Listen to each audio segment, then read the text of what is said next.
Hi, my name is Olivia Sestito. I'm a fifth-year Kinesiology and Health Science student. My favorite course so far has been KINE 3345 Adaptive Physical Activity. Volunteering at Holland Bloorview is what initially led me to wanting to take KINE 3345. After looking into the course syllabus and seeing there was a community experience embedded into the course syllabus is what wanted me to further take the course. Some skills I'm walking away with is different instructional methods and motivational methods that will work not only in a physical activity setting, but any other teaching or coaching settings.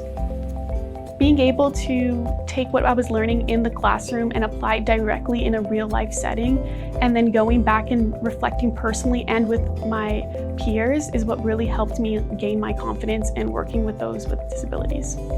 After taking this course, it gave me the confidence to work for the City of Toronto's Adaptive Inclusive Recreation Department, where now I support and train program staff in adaptive and inclusive programs across the city.